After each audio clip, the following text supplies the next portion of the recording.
Welcome everyone, I'm Diane Nussbaum from Diane's Patisserie, and welcome to our show. Today we are going to be making a zucchini bread, which can also kind of double as a zucchini cake because we're serving it with some cream cheese icing, with some toasted coconut, and our zucchini bread today is made with chopped apricots, chopped walnuts, chopped craisins. It's got a lot of great stuff inside, it's really moist. And so what we've done is bake some of them in individual rings like this that I've closed with aluminum foil, and I'll show you how I got it out of the ring. But if you don't have rings like this, and we're also going to make it in a loaf cake, so this recipe will give you one loaf as well as 4 or 6 rings. But if you don't have any rings at home, you can always use your muffin pan. Just grease it really well or use a paper, but if you don't want the crinkles of the paper to show, just grease your pan very, very well. When you pop it out, it'll look like a cake. And so then you'll have an individual portion if you're having some kind of a brunch and you want to make something a little bit more special.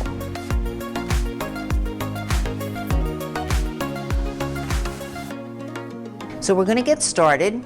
So we are going to be beating our oil with our sugar very, very well. We like to have it very well emulsified when we're making this. And then we'll be adding the eggs. And again, I always like to let those ingredients beat while I'm getting everything else ready. That makes your product so much better. Everything is combined very well that way. So don't rush your ingredients when you're baking. That's the #1 rule. Take your time.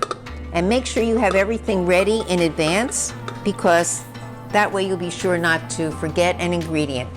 So we have our oil, we have 1.5 cups of sugar, and I'm going to turn on the mixer so it's going to be a little loud.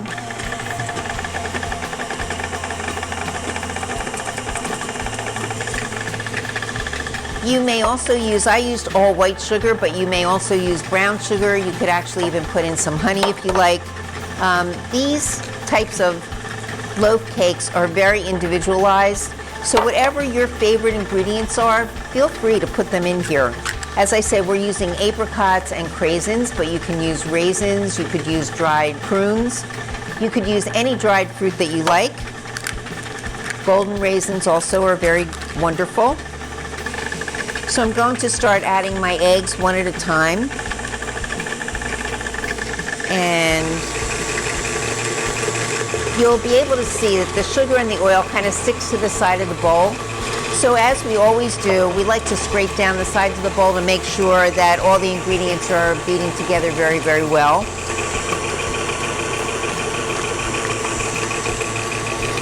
And of course, remember to preheat your oven to 350 before you start anything, so that when your ingredients are all together, you'll be able to put it right into the oven. You won't have to wait. This will bake, the loaf will bake about 30 minutes, but of course you're going to test it with a toothpick to make sure it's going to come out clean. The little rings, or if you're using a muffin pan, they take a little less time, but I filled them up pretty high. It's about 1/2 cup of batter in each one. So they may also take 30. It just depends on your oven. I have also put the vanilla in with my oil just for transportation purposes, but I usually put the vanilla in with my eggs and add it at this time. So I'm going to let that beat. And in the meantime, I have some walnuts and some apricots and some craisins that I'm going to just give a coarse chop to. And again, this is personal preference, whatever you like to use. I would also suggest, if you're using raisins or craisins that you've had in your refrigerator for a while, that you soak them in a little bit of warm water before you actually put them into your batter. It gives them a lot of moisture and it makes them much more delicious in your recipe. And I like these ingredients to be kind of chunky, so I don't cut them up too much, but you can also cut them in your food processor, a blender, however you like to chop things if you don't like to use your knife. I always think I need to practice my knife skills, so I usually do things with my knife. And I think that's good. And you can see there's quite a lot of nuts and raisins that are going into this mixture. So next in my flour mixture, I have baking soda, baking powder, and all-purpose flour, which for a mixture like this, you do not need to necessarily sift it. I just usually, oh, and salt. I just usually mix it. Also in here is cinnamon. You can add nutmeg, cardamom is a nice spice to use, allspice. Any of those fragrant spices that you might like to incorporate in your mix, very, very good. So I'm just going to show you the mixture so you can see how creamy it looks. And you want to make sure that you get your mixture to look like this too. So the sugar is very well emulsified into the oil with the eggs. So that's what you want your batter to look like. And I know when I was first starting to bake, I didn't realize, how long you should beat something.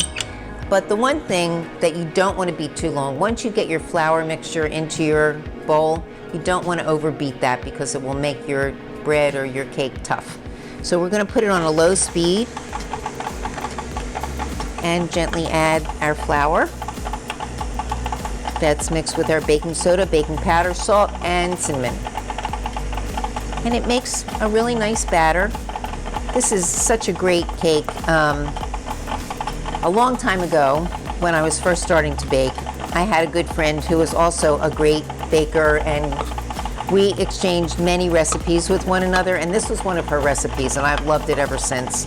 So whenever zucchini is in season, I really love to make this particular recipe. I also noticed that King Arthur Flour was doing a chocolate zucchini cake, which we've also made that, and I think that is also fabulous for the summer too. And they baked it in a sheet cake pan, a half a sheet cake, and great for, a brunch or something very casual if you're having a small group of people over and you just want to have something that's easy to pick up and take. And we're going to put some chocolate on our zucchini bread as well. So I'm just going to give this another couple seconds to turn. And I've already grated a cup and a half of zucchini. If your zucchini is very, very moist, if there's a lot of water, you might want to squeeze it out, put it in a clean dish towel, and squeeze out the extra moisture before you put it into your mix. But this is like making a carrot cake. So we're going to add the zucchini. And honestly, you won't even know that there's zucchini in here once you eat this. You won't even see them. It just adds a lot of moisture. And if you can't get your kids to eat vegetables, this is a good way to get them to eat some zucchini. And it doesn't need to mix too long.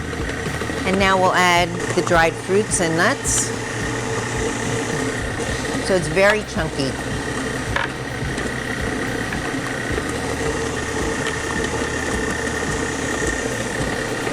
Almost there. There we go. I don't like to leave anything on the counter.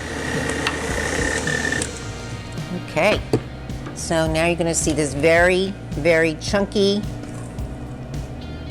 mixture that is really fabulous. And again, as I've always mentioned, before you put it into your pan, make sure you mix the bowl all the way down to the bottom with your spatula. Go all the way around, making sure that nothing's stuck to the bottom of the bowl.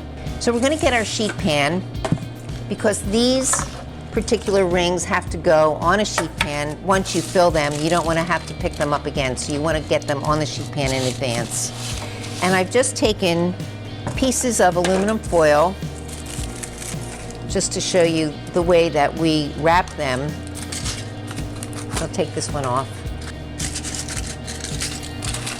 And on a flat surface, you just want to press it very tightly all the way around. Flatten the bottom and make sure it's tight.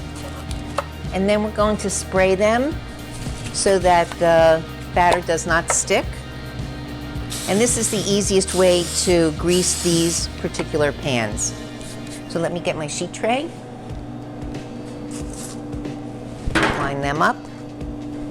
And this one, which we've already baked, just to show you how to get it out of the mold. So I turn it over because it seems like if you try and get it out from the top, I always end up cutting the bottom. So I use an offset spatula and I just start going gently around the edge, all the way around.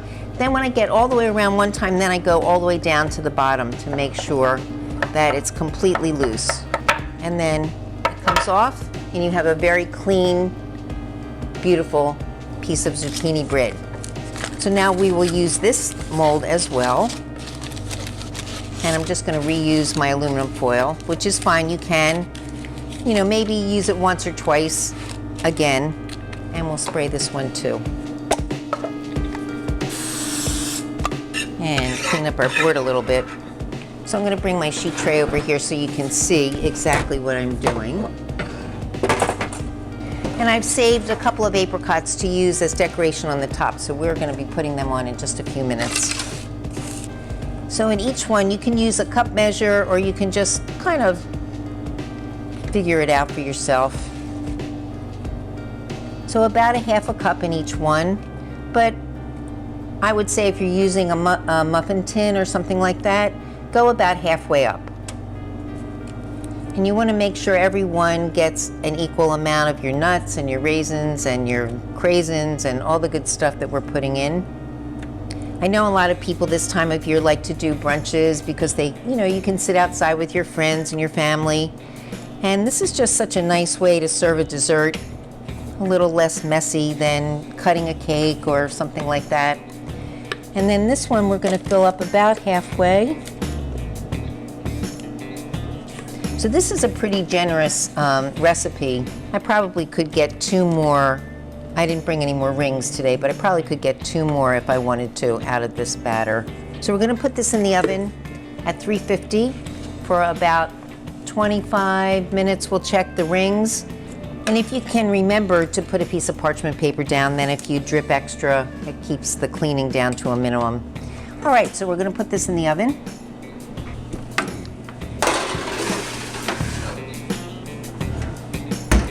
And we'll set our timer for 20 minutes. And in the meantime, we're going to decorate the ones that we've already made. So I'm just going to clean off my board a little bit. So I mentioned that we were going to use some cream cheese icing. The way that we make our cream cheese icing, we use equal parts of butter and cream cheese. So if you have 1 pound of cream cheese, use 1 pound of butter and 2 pounds of 10x sugar. If you want it to be a little stronger, you can put a little shortening in there as well to make it a little bit stronger if you're taking it to a picnic or something like that. And you want to make sure that it won't melt too easily. So let's just take our tray. So the one that we've already done, we've cut in half, and there's cream cheese inside, and then we've drizzled some chocolate on top, some of the apricots. So that's what we're going to do right now. So we already made some cream cheese icing, and it's pretty soft. It gets soft pretty quickly, especially in the summertime. So remember, don't take it out of your refrigerator, or make it in advance, get it cold, and then bring it out maybe a half an hour before you're planning to use it. And we've already put some in our pastry bag, but I'm going to put a little bit more. And our loaf of zucchini bread, we've already decorated that with just kind of like some cream cheese icing on top, some cinnamon sugar, some toasted coconut. So you have choices about the way that you want to serve your dessert. I'm using a serrated knife to cut these in half. So again, we cut a little bit into each one all the way around. That kind of marks where you're cutting, so you get kind of an even cut, and then cut all the way through. So look at how beautiful, plenty of nuts and raisins and craisins, all the good stuff inside. So we will pipe our cream cheese icing in. Put our top on. Put a little bit more of cream cheese icing in the center. Then, of course, we always have to have a little bit of chocolate. So we are going to put our dark chocolate ganache. And the dark chocolate ganache is made from equal parts heavy cream and chocolate. So you bring your heavy cream to a boil, let's say 6 ounces of heavy cream, and then mix it with 6 ounces of chopped up chocolate pieces. So once the heavy cream comes to a boil, just pour it over your chopped chocolate, and this is what you get, this fabulous chocolate fudge, which everybody loves. So I made one of these little paper bags, and when you fill it up too much, you see, you get the extra here. So just be careful. And learning how to use these little paper bags is really great, because if you only have a little bit to do of something, then when you're done, you just throw it away. So you have less waste, less mess. And we'll make a little cut at the bottom.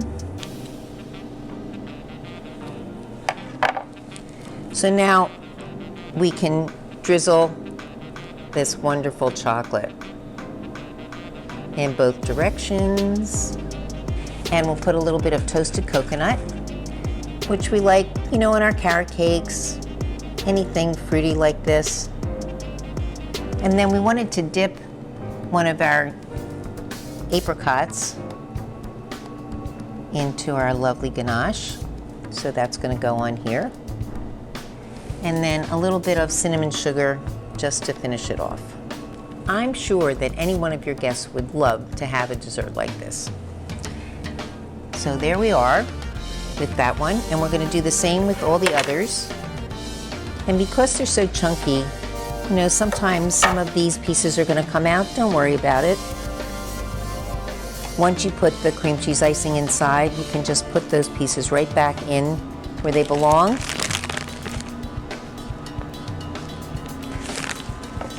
Nobody will ever know. So whenever I'm planning a meal, I always plan my desserts first. So if I'm having people over for brunch, I always want to know what the dessert's going to be before I decide what the main course is going to be for them to eat, because I want to make sure they have plenty of room for the dessert. That's something that my mom taught me, eat dessert first. Or maybe just plan dessert first, whichever you like. And we'll put a little bit more cream cheese icing in the bag.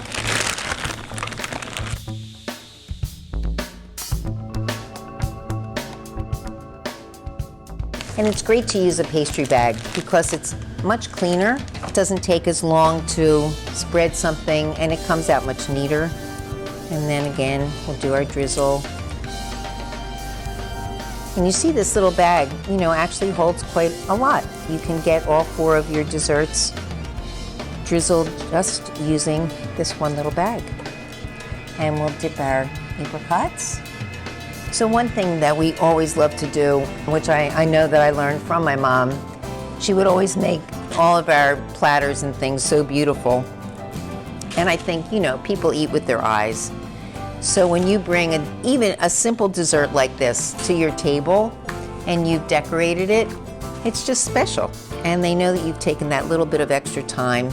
And of course, if you like glitter, which my grandchildren love a lot, we end up doing a little bit of glitter on all of our things these days because we have to. So we're glittering it up, and I'll get the other one and put some glitter on that one too. And of course, the other thing that they all love is chocolate. So we always have to make sure we have plenty of chocolate to satisfy everybody that's coming to the party. I didn't get a whole apricot on this guy.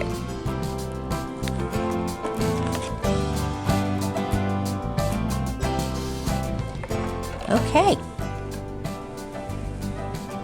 So I'm just going to cut this one so you can see what the inside of the loaf looks like as well. And you will get 8 very nice slices out of the loaf cake. So if you prefer to serve it this way, you can feel confident that you're going to also have a very lovely dessert if you just want to bake it in the loaf. So in a little bit, we'll be able to take our zucchini breads out of the oven, and we'll be able to show you the finished product when it comes out of the oven. So we'll be back in a little bit.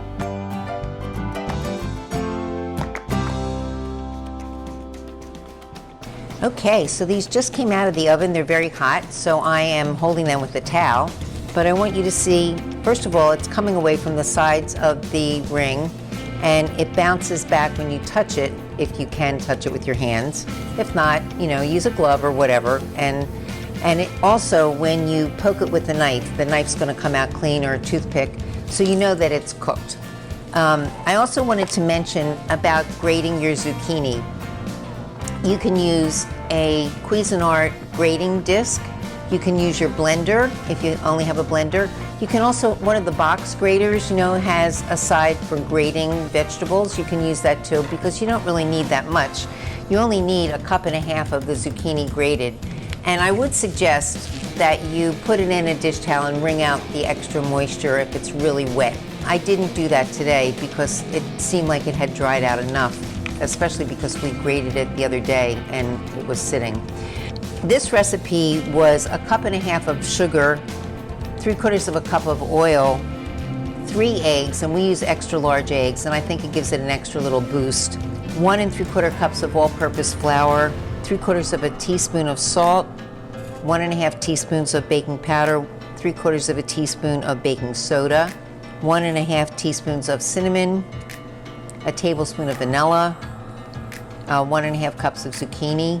And the nuts and raisins, I put in 1 1/2 cups of raisins and 1/2 cup of apricots and 1/2 cup of craisins. That is up to your own personal preference. You don't have to use any nuts if you don't like nuts or you don't want to use them. But those are the ingredients that we use to make this. And then I did mention the cream cheese icing, equal parts butter and cream cheese. Beat your butter first, make it nice and smooth. Add the cream cheese and then sift your 10x or your confectionery sugar and add it gradually. So 1 cup of butter, 1 cup of cream cheese, 2 cups of confectionery sugar will make a great cream cheese icing. So I hope you enjoyed this. I'm sure that you will try it with your friends and neighbors to have a nice little cookout, barbecue, enjoy a brunch, whatever you like. Please let me know how you like these recipes. You can contact me, Diane's Patisserie, at dianespatisserie.com. There's a tab that says Contact Us if you want the recipe in writing. You can also ask for that, and I will be happy to email it to you at any time. So I hope you have a great day, and I hope you join us for more delicious recipes. And be sure to eat something delicious today. Thanks for joining me. Have a great day.